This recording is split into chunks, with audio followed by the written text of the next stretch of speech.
Dice el apóstol Pablo, y de la misma manera también el Espíritu nos ayuda en nuestra debilidad, porque no sabemos orar como debiéramos, pero el Espíritu mismo intercede por nosotros con gemidos indecibles. Y aquel que escudriña los corazones sabe cuál es el sentir del Espíritu, porque Él intercede por los santos conforme a la voluntad de Dios. Si hay algo que aprendemos en este capítulo de la carta a los Romanos, es que es absolutamente imposible vivir la vida cristiana sin la ayuda del Espíritu Santo. La vida cristiana, de principio a fin, depende de la obra del Espíritu Santo en nosotros. De hecho, este es uno de los grandes capítulos sobre el Espíritu Santo que encontramos en toda la Biblia. El Espíritu se menciona unas 18 veces en Romanos capítulo 8. Y hasta aquí, en lo que hemos estudiado, los versículos 1 al 25, podemos ver varias cosas que Pablo nos enseña acerca de la obra del Espíritu en nosotros. Dice en el versículo 2 que Él nos ha libertado de la ley, del pecado y de la muerte. En el versículo 4 dice que Él nos impulsa y capacita para cumplir los requisitos de la ley. En el versículo 6 dice que Él produce en nosotros vida y paz. El Espíritu Santo estará activamente involucrado en nuestra resurrección. Dice en el versículo 11, Él nos guía al campo de batalla para luchar contra el pecado y darle muerte. Versículos 13 y 14.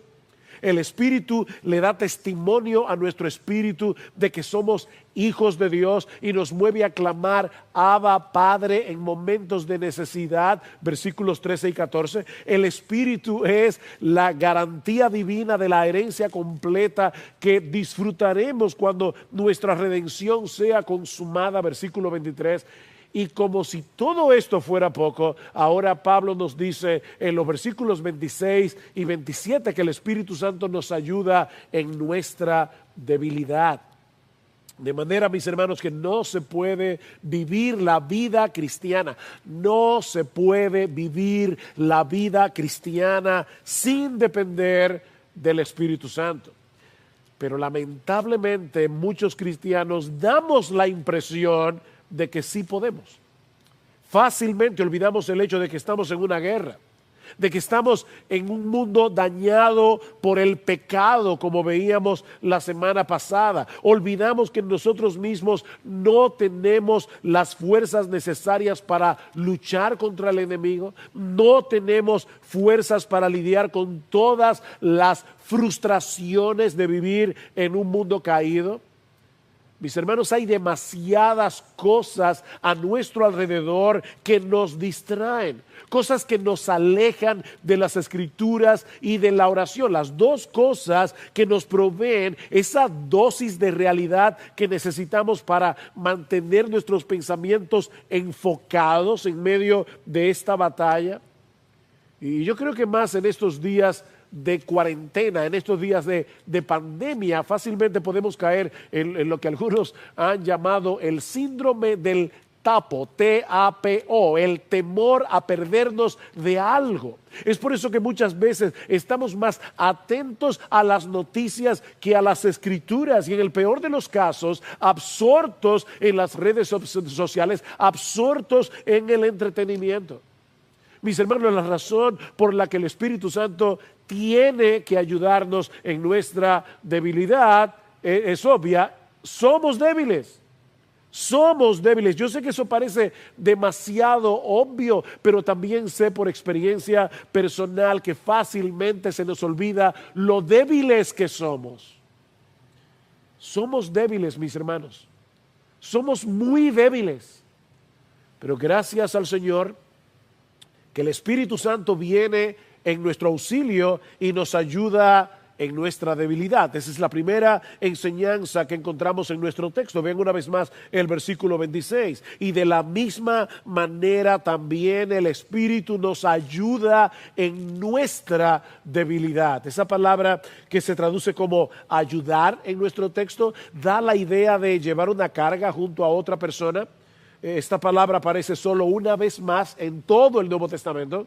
En Lucas capítulo 10, versículo 40, cuando Marta le pide a Jesús que le ordene a María unirse con ella en la ayuda. Dile que me ayude en mis quehaceres. El Espíritu Santo que habita permanentemente en nosotros y que nos conoce a la perfección, nos ayuda a llevar nuestras cargas. De manera, mis hermanos, que no estamos solos en nuestra lucha contra el pecado, no estamos solos en la perplejidad y en la confusión que causa vivir en un mundo como el nuestro.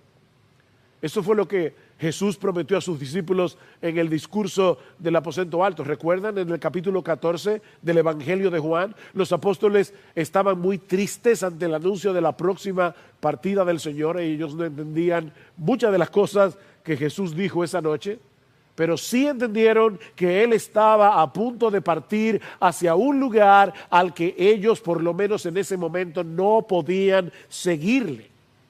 Y es en ese contexto que Cristo les promete la llegada del Espíritu. Dice en Juan 14, versículo 16, y yo rogaré al Padre y os dará otro consolador. Y la palabra allí es Paracletos, uno que es llamado a colocarse al lado tuyo para ayudarte, para fortalecerte, para consolarte, para defenderte. Dice Cristo, yo rogaré al Padre y os dará otro consolador para que esté con vosotros para siempre. El Espíritu de verdad, al cual el mundo no puede recibir porque no le ve ni le conoce, pero vosotros le conocéis porque mora con vosotros y estará en vosotros. No os dejaré huérfanos, dice el Señor, vendré a vosotros. Mis hermanos, nosotros no somos huérfanos de Dios, porque el Espíritu de Dios, el Espíritu de Jesús mora en nosotros. Y más adelante, en Juan capítulo 16, versículo 14, Jesús es todavía más específico en cuanto a la obra del Espíritu en nosotros. Dice, Él me glorificará, porque tomará de lo mío y os lo hará saber. Es de eso que se trata la santificación progresiva. El Espíritu nos revela a Cristo en su palabra, para que viendo su gloria en la Biblia, seamos transformados de gloria en gloria. El Espíritu nos está moldeando para ser semejantes a la persona, al carácter de nuestro bendito Señor y Salvador. Y lo que Pablo está contemplando en Romanos capítulo 6, versículo 26, es el cumplimiento de esa promesa. Ahora, noten, y esto es importante, que Pablo no está diciendo aquí que el Espíritu vino a hacerlo todo para que nosotros no tengamos que hacer nada. Lo que Juan nos dice en su primera carta es que todo aquel que permanece en él debe andar como él anduvo. Tú y yo, si somos cristianos, debemos andar como Cristo anduvo, de manera que el Espíritu no es como esas personas que pierden la paciencia con facilidad y cuando ven nuestra torpeza y que nosotros no hacemos las cosas como ellos pudieran hacerlas, nos dicen, quítate que yo lo hago. No, el Espíritu no es así. El Espíritu no es así. Lo que hace el Espíritu en nuestra santificación progresiva es ayudarnos a hacer todo lo que no podemos hacer por nosotros mismos. De hecho, en el pasaje que citamos en Lucas 10, de Marta y María, lo que Marta le pide a Jesús no es, Señor, dile a María que haga lo que yo estoy haciendo. Lo que Marta le pide a Jesús es, dile a María que me ayude en lo que yo estoy haciendo. Bueno, esa es la misma idea que encontramos en Romanos 8:26. La ayuda del Espíritu significa que no estamos solos en nuestra lucha contra el pecado, no estamos solos en el cumplimiento de nuestro deber de crecer en la gracia y en el conocimiento de nuestro Señor Jesucristo, como dice Pedro al final de su segunda carta. Ahora bien, aunque la ayuda del Espíritu en la vida del creyente es muy amplia, el Espíritu nos ayuda en muchas cosas, Pablo parece estar refiriéndose a algo más específico en nuestro texto. Vean una vez más el versículo 26. Y de la misma manera también el Espíritu nos ayuda en nuestra debilidad, porque no sabemos orar como debiéramos. Y eso nos lleva a la segunda enseñanza de este pasaje. Ya dijimos, primera enseñanza, el Espíritu nos ayuda en nuestra debilidad. Segunda enseñanza, el Espíritu nos ayuda cuando no sabemos cómo orar. Ahora, mis hermanos, eso no quiere decir que los creyentes nunca saben qué es lo que deben pedir en oración, porque lo cierto es que la mayoría de las veces sí sabemos. Por ejemplo, la misma Biblia nos guía en ese sentido. Debemos orar por la gloria y la santidad del nombre de Dios. Debemos orar porque Él nos ayude a hacer su voluntad. Debemos orar porque Dios bendiga a su iglesia. Debemos orar por la salvación de los perdidos. Debemos orar por nuestras necesidades personales. Danos el pan de cada día.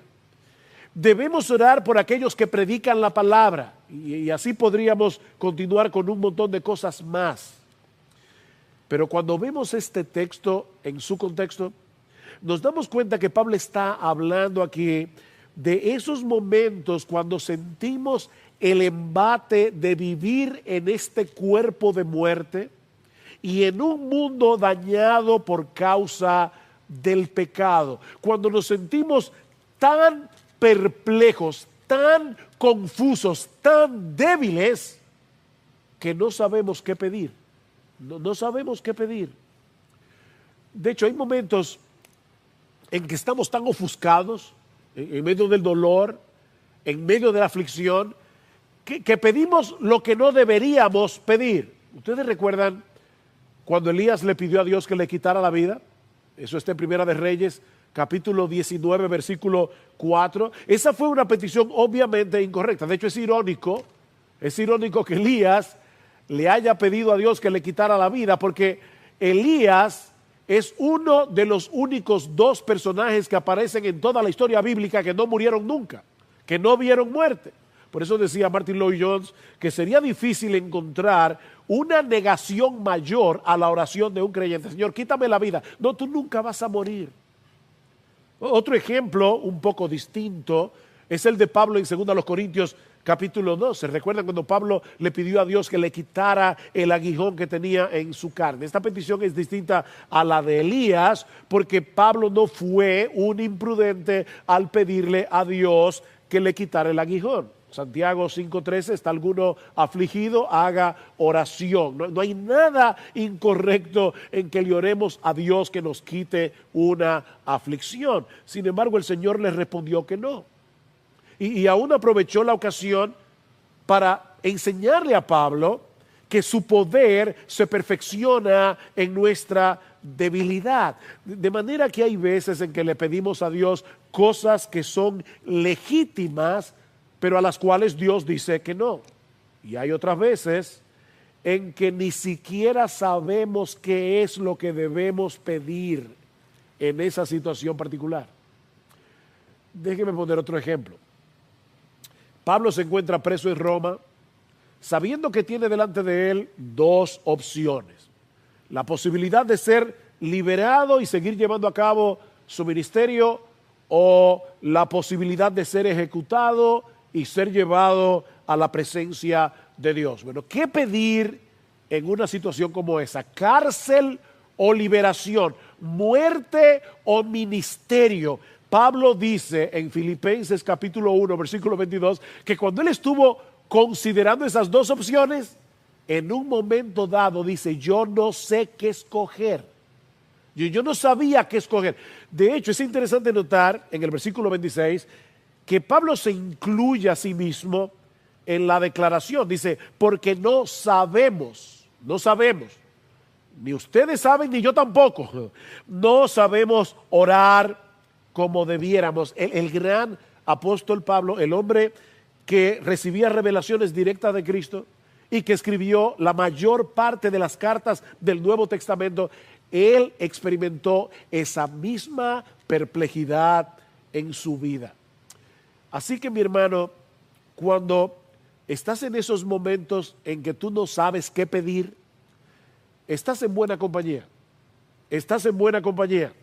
Muchas veces no podemos discernir cuál es la voluntad de Dios en una situación específica por la sencilla razón de que no hay una revelación específica en la Biblia al respecto. ¿Recuerdan Deuteronomio 29:29? Las cosas secretas pertenecen a Jehová nuestro Dios, mas las reveladas son para nosotros. Hay una voluntad secreta de Dios, y la característica principal de esa voluntad secreta es que es secreta.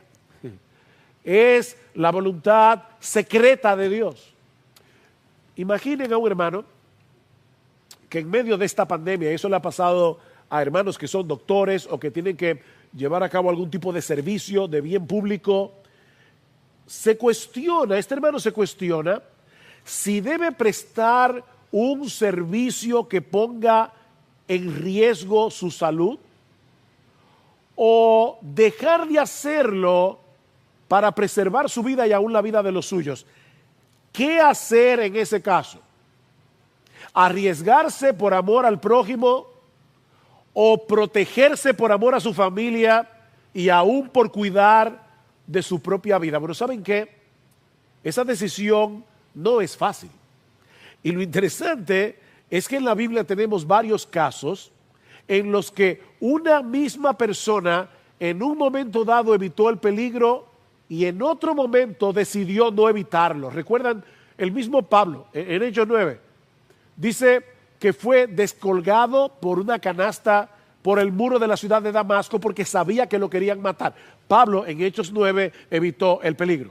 Sin embargo, en Hechos 21, a Pablo se le profetiza que si iba a Jerusalén, lo iban a apresar y lo iban a torturar. ¿Y saben qué hizo Pablo? Como quiera fue a Jerusalén. En Hechos 9 evitó el peligro. En Hechos 21 decidió no evitarlo. La pregunta que el cristiano siempre debe hacerse en ese tipo de situaciones, en los que no tenemos una dirección clara de las Escrituras, la pregunta que debes hacerte es: ¿qué es lo que glorifica más a Cristo en esta situación? ¿Qué es lo que glorifica más a Cristo? En el pasaje que citamos hace un momento en Filipenses 1, Pablo dice que él no sabía qué escoger, pero él estaba seguro de lo que él quería que sucediera en cualquiera de las dos situaciones: que Cristo sea magnificado en mi cuerpo, ya sea por vida o ya sea por muerte. Pablo dice: estoy perplejo, yo no sé qué escoger, pero yo sí sé una cosa: yo quiero que Cristo sea magnificado en mi vida, sea que muera o sea que viva. Así que, mi hermano, el principio general de las Escrituras es que debemos escoger lo que glorifica más a Jesús. El problema es que no siempre es tan evidente para nosotros qué es lo que glorifica más a Cristo, sobre todo cuando tenemos que decidir entre dos cosas que son legítimas para el cristiano. Las dos. Estoy enfermo. ¿Qué debo pedir? ¿Debo pedirle al Señor que me sane? ¿O debo pedirle al Señor que me fortalezca para poder glorificar su nombre, aunque Él decida no sanarme nunca? ¿Qué debo pedir? ¿Escojo mantenerme protegido durante la pandemia, no solo por amor a mi propia vida, sino también por amor a mi familia? ¿O decido salir y ayudar a otros y poner en riesgo mi salud y la de los míos? ¿Cuál es la voluntad de Dios? Bueno, Pablo dice aquí que muchas veces no lo sabemos. No lo sabemos. Que el curso de acción que debemos seguir no está tan claro. Pero Dios es tan bueno que Él no hace lo que tristemente muchas veces los padres hacemos con los hijos. Pero es que tú no entiendes. Eso es lo que muchas veces perdemos la paciencia y le decimos a nuestros hijos. Dios no hace eso. Estamos perplejos, estamos confusos, pero lo que Él hace es ayudarnos por medio de su Espíritu. Ahora, antes de ver cómo es que Él hace eso, déjame traerte unas palabras de aliento a la luz de esta enseñanza. Y voy a valerme aquí de algo que John Piper menciona en uno de sus sermones. Por un lado, mis hermanos, es alentador pensar que Dios no espera de nosotros que siempre sepamos cuál es su voluntad en toda situación. Es bueno saber eso. Hay lugar para la perplejidad en la vida del cristiano. Eso es alentador. Por otra parte, también nos alienta a saber que la obra de Dios a nuestro favor no se limita a lo que nosotros podemos entender. Dice Piper, Dios no está limitado por la limitación de nuestra mente. Dios no está limitado por la limitación de nuestra mente. Pablo dice en Efesios capítulo 3, versículo 20, que nuestro Dios es poderoso para hacer todas las cosas mucho más abundantemente de lo que pedimos o entendemos. Dios, gloria al Señor. Él es lo suficientemente poderoso como para tomar nuestras débiles oraciones, completarlas y hacer mucho más de lo que nosotros pedimos o entendemos. Nuestras limitaciones no limitan a Dios. Pero también es alentador recordar que cuando estamos en esos tiempos de gran debilidad y de perplejidad y confusión, el Espíritu Santo intercede a nuestro favor, no en nuestra contra. Y eso nos lleva a nuestro tercer y último encabezado de nuestro texto. Y es el hecho de que en esos momentos de debilidad, el Espíritu intercede por nosotros con gemidos indecibles conforme a la voluntad de Dios. Ven una vez más los versículos 26 y 27. Y de la misma manera también el Espíritu nos ayuda en nuestra debilidad, porque no sabemos orar como debiéramos. Pero el Espíritu mismo intercede por nosotros con gemidos indecibles, y aquel que escudriña los corazones sabe cuál es el sentir del Espíritu, porque Él intercede por los santos, por los creyentes, conforme a la voluntad de Dios. Ya Pablo había dicho que la creación gime a una esperando la manifestación de los hijos de Dios. Lo vimos la semana pasada. Y más adelante dice que nosotros también gemimos. La creación gime, nosotros gemimos. Yo supongo que todos aquí estamos familiarizados con ese sentimiento de angustia, de confusión que experimentamos en ocasiones y que no siempre expresamos en palabras. Es algo así como un suspiro del alma, una especie de cansancio espiritual que experimentamos muchas veces en nuestra lucha contra nuestro propio pecado. Nos cansamos de luchar con el mismo pecado, o al ver tanta maldad y tanto sufrimiento a nuestro alrededor. ¿Se dan cuenta? No es un suspiro de hastío, es un suspiro de espera ansiosa por el cumplimiento de lo que Dios ha prometido. Es de eso que habla Pablo en Romanos 8, 19 en adelante, que estudiamos la semana pasada, porque el anhelo profundo de la creación, ahí está el gemido, es un anhelo profundo, es aguardar ansiosamente la revelación de los hijos de Dios, porque la creación fue sometida a vanidad, no de su propia voluntad, sino por causa de aquel que la sometió en esperanza de que la creación misma será también liberada de la esclavitud, de la corrupción, a la libertad de la gloria de los hijos de Dios. Pues sabemos que la creación entera aún gime y sufre dolores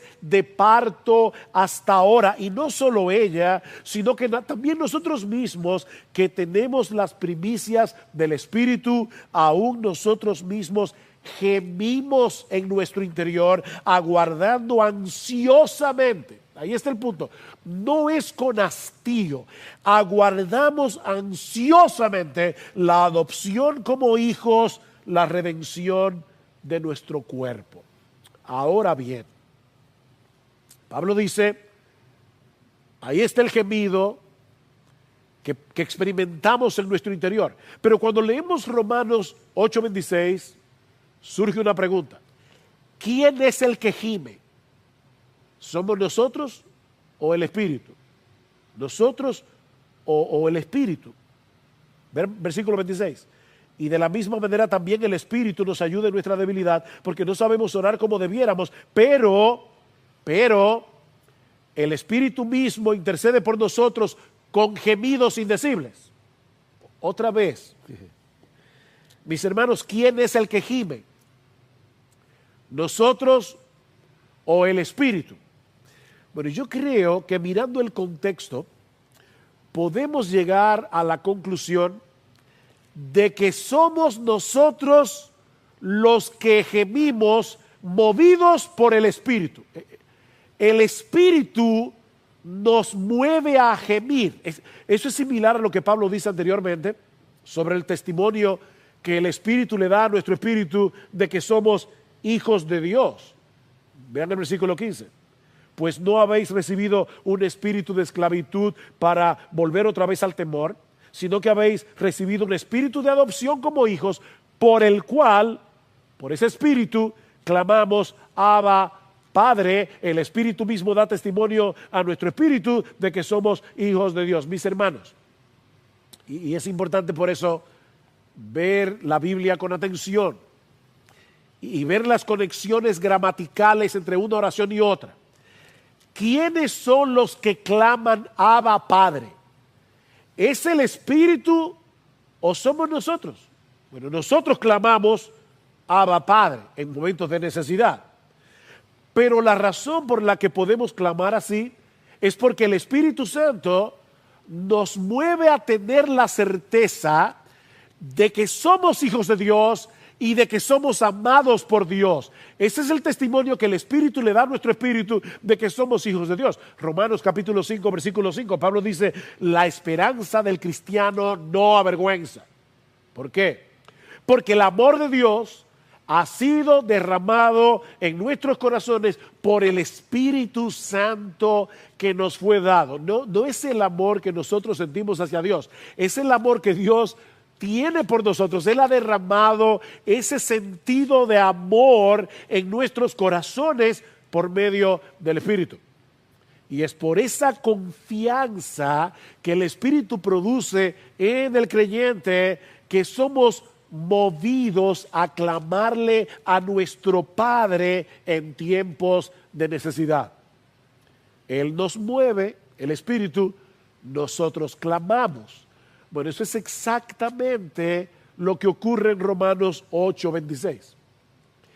Es el Espíritu Santo el que nos mueve a desear que Cristo sea magnificado en nuestras vidas. Es el Espíritu el que nos mueve a anhelar de todo corazón que pronto podamos hacer la voluntad de Dios sin tanta lucha y sin tanta perplejidad en nosotros. Es el Espíritu. Anhelamos que llegue el día en que no sea tan difícil hacer lo que Dios quiere. ¿Tú no anhelas que llegue ese día? Esa es la obra del Espíritu. Anhelamos que llegue el día en que no tengamos tantas interrogantes sin respuestas en nuestras mentes limitadas. Es ese anhelo lo que produce el gemido del que Pablo está hablando aquí. Pero no escuchen, porque esto de verdad es impresionante. Estudiar ese texto esta semana ha cambiado en mi mente lo que significa orar.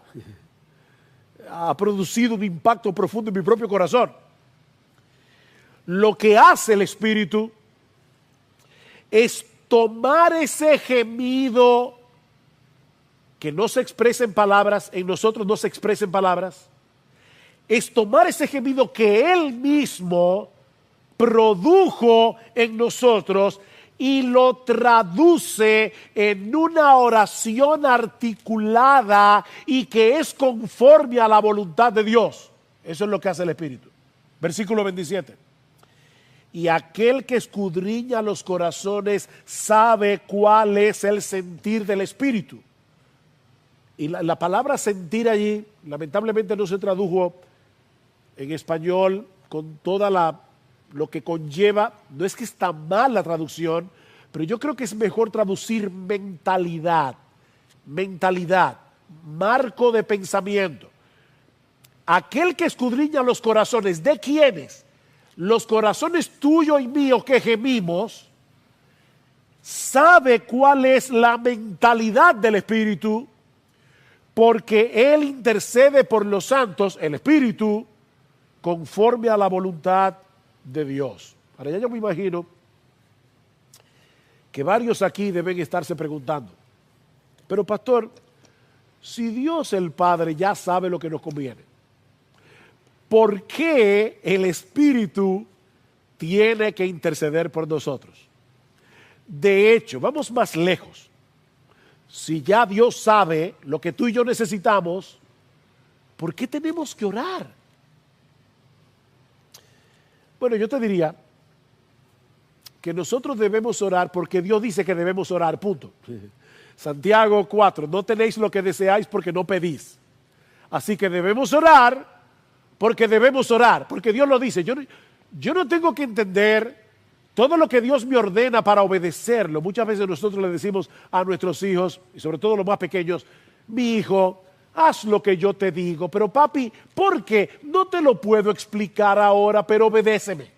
Imagínense si nosotros le decimos eso a un niño de 7 años, la distancia que hay entre el niño de 7 años y yo como papá es infinitamente más pequeña que la distancia que hay entre yo y Dios. No importa que yo sea un adulto de 60 años. Así que debemos orar porque Dios dice en su palabra que debemos orar. Sin embargo, me encantó esta respuesta de John Piper a esta pregunta. ¿Por qué debemos orar? Él dice, la necesidad de la oración es un recordatorio constante y un despliegue de nuestra dependencia de Dios en todo, para que Él obtenga la gloria cuando nosotros recibamos la ayuda. Tú y yo necesitamos recordar todo el tiempo lo mucho que dependemos de Dios. Y cuando oramos y Dios viene en nuestro auxilio, nosotros recibimos la ayuda y Él recibe la gloria. Salmo 50, 15, invócame en el día de la angustia, yo te libraré y tú en cambio me honrarás. ¿Ves? Así funciona la oración. Yo clamo, yo pido, recibo, glorifico a Dios. Dios es glorificado. Lo mismo dice el Señor Jesucristo en Juan capítulo 14, versículo 13. Todo lo que pidiereis al Padre en mi nombre, lo haré. ¿Para qué? Para que el Padre sea glorificado en el Hijo. La gloria de Dios es el propósito final de toda oración. Y lo mismo ocurre cuando el Espíritu Santo nos mueve a gemir. Recuerden, Él es el que produce esa esperanza que aguardamos ansiosamente y que produce gemidos en nuestro corazón. Bueno, es el Espíritu Santo que hace eso para luego convertir ese gemido en oraciones al Padre que siempre son conformes a su voluntad. Pablo estaba pidiendo, Señor, líbrame de este aguijón, y el Espíritu Santo le estaba diciendo al Padre, Padre, no se lo quites. Ahí está la dinámica. Yo siento ese cansancio del alma, gimo, el Espíritu traduce esa oración y Dios el Padre responde. Así que Dios, intercediendo delante de Dios, produce una mayor gloria a Dios. Ese es el proceso. Otra vez, permítanme que cite a Piper, porque él lo dice mejor que yo. Dios obtiene la gloria porque Dios, el Espíritu, es el que produce esos gemidos en nosotros. Dios obtiene la gloria porque Dios el Padre es quien escucha y ejecuta lo que el Espíritu pide. Dios obtiene la gloria porque Dios el Hijo compró para los pecadores todas las bendiciones que reciben. Y ahora escuchen porque esto me encantó. Y Dios obtiene gloria porque nuestros corazones se convierten en el teatro de esa actividad divina para que conozcamos y experimentemos la bondadosa intercesión de Dios por nosotros y le demos gracias y le alabemos constantemente. ¡Wow! Mira, mi hermano, aunque no podamos entender del todo esta misteriosa y extraordinaria conversación entre Dios el Espíritu intercediendo por nosotros delante de Dios el Padre, el Espíritu Santo inspiró al apóstol Pablo para que escribiera Romanos 8, 26 y 27. El Espíritu Santo quiso, mi amado hermano, que eso estuviera en nuestras Biblias. Dios quería que tú y yo supiéramos que eso está ocurriendo constantemente en nuestro interior, que nuestro corazón es el teatro de esa actividad divina. ¿Sabe para qué? Para alentarnos en medio de nuestra debilidad y para movernos a la gratitud y la alabanza, aunque sea un misterio para nosotros, esa intercesión del Espíritu a nuestro favor. Eso nos alienta y eso nos mueve a la gratitud y nos mueve a la alabanza. El domingo que viene, si el Señor lo permite, vamos a estar considerando el famoso texto de Romanos 8, 28 al 30. Todas las cosas obran para bien de aquellos que aman a Dios. Esto es, los que conforme a su propósito son llamados. El propósito es hacernos semejantes a su Hijo. Bueno, mis hermanos, la enseñanza de nuestro texto hoy es lo que nos prepara para la enseñanza de Romanos 8, 28. La razón por la que sabemos que todas las cosas obran para el bien de aquellos que aman a Dios es porque tenemos al Espíritu Santo intercediendo ante el Padre en nuestro corazón y al Hijo intercediendo en el cielo. Son dos intercesiones. Versículo 34. ¿Quién es el que condena? Cristo Jesús es el que murió, sí. Más aún el que resucitó, el que además está a la diestra de Dios, el Espíritu en nuestro corazón, el Hijo a la diestra del Padre, el que también intercede por nosotros. El que también intercede por nosotros. Miren, mis hermanos, Dios no siempre responde nuestras oraciones afirmativamente, porque muchas veces no sabemos orar como conviene. Padre, quítame este aguijón. No, Señor, no le quites el aguijón. Pero las oraciones del Espíritu a nuestro favor siempre son contestadas con un sí de parte de Dios, porque el Espíritu conoce perfectamente cuál es la voluntad del Padre. Así que, mi hermano, la conclusión de todo este mensaje es este. Nunca olvides lo débil que eres. No lo olvides hoy, no lo olvides mañana, no lo olvides hasta que Cristo vuelva o Él te llame a su presencia. Tú puedes tener 50 años en la fe, siendo un hombre o una mujer fiel, maduro espiritualmente, y como quiera tú eres débil. Como quiera tú eres débil. Mi hermano, nunca olvides que es imposible para ti vivir la vida cristiana en tus propias fuerzas. No lo olvides. Pero tampoco te dejes aplastar al ver tu propia debilidad o lo mal que está el mundo a nuestro alrededor. Dios se encargará de completar la obra que Él comenzó en nosotros por su Espíritu, mientras tú y yo dependemos de ese mismo Espíritu que comenzó y completará esa obra. Es así como funciona la vida cristiana. Es así como funciona. Lo que estoy diciendo es que dependencia no significa pasividad. Dependencia no significa pasividad. Lo que significa es un esfuerzo consciente de seguir corriendo, un esfuerzo consciente de seguir luchando contra el pecado que mora en nosotros, pero sabiendo de antemano que sin su ayuda nada podemos hacer. Tú y yo debemos orar. No te ampares ahora en esa obra intercesora del Espíritu, en esa obra intercesora de Cristo para dejar de orar. No, tú y yo debemos orar.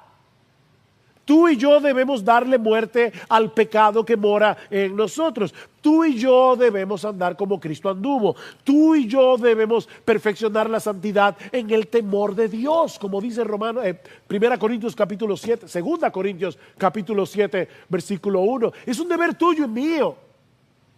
El hecho de saber que estamos en la presencia de Dios todo el tiempo es algo que tú debes recordar intencional y conscientemente. ¿Para qué? Para perfeccionar la santidad en el temor, en la reverencia a Dios. Incluso tú y yo debemos ayudar a otros para que sigan creciendo a la imagen de Cristo. El punto es que no podemos hacer ninguna de esas cosas sin la ayuda del Espíritu Santo. Pablo dice a los colosenses que la meta de su ministerio era presentar perfecto en Cristo Jesús a todo hombre. ¡Wow! ¡Qué meta! Mi meta, dice Pablo, con mi ministerio, yo enseño a todo hombre, amonesto a todo hombre, en toda sabiduría, con el fin de presentar perfecto en Cristo Jesús a todos los hombres. Y ahora escuchen, Colosenses 1:29.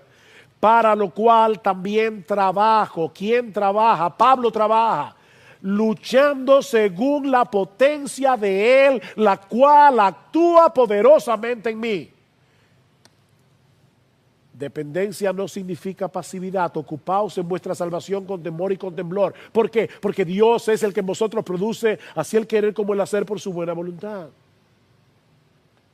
Así que, mi hermano, demos gracias a Dios de su obra, de que su obra en nosotros, en la iglesia, en el mundo, no depende de que tú y yo podamos entender lo que Él está haciendo. No depende de eso. Al final de la historia, tampoco, depende de que tú y yo seamos fuertes, como algunos piensan. No. Al final de la historia, Él habrá llevado a cabo su plan de llenar la tierra del Evangelio para la gloria de su Hijo y para la salvación de miles de pecadores, usando a personas débiles como tú y como yo, que dependemos del Espíritu Santo. Él hará su obra. Pablo dice en Colosenses, en 2 Corintios, 4:7, nosotros tenemos este tesoro, y es el tesoro del Evangelio, en vasos de barro. ¿Para qué? Para que la excelencia del poder sea de Dios y no de nosotros. Y Pablo dice en Romanos 11:36, porque de Él, y por Él, y para Él, son todas las cosas. A Él sea la gloria por los siglos de los siglos. Amén.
Lassati mi scegli mele tu, un sole che scuria tra i rami.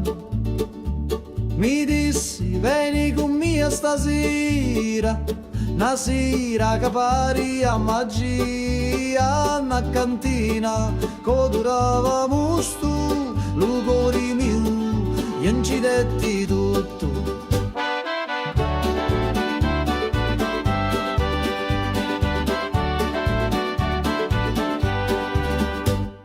Gira chiagnina lenta e sorda, e giro frasso che canta ancora, che non è vino rosso come fuoco, ambivio frasso, scordavo loco, manichini, dove speranza, da sta terra tutto danza. Prega Maria che faccio milico, mi persi su dai panni rossi, c'era una croce fatta d'olivi, mi dai sopra senza scusa. Prega Maria, non sa ciucciù, se era morio era tabù. Ammuzzo tutto frasso, scioglieva cori come passo.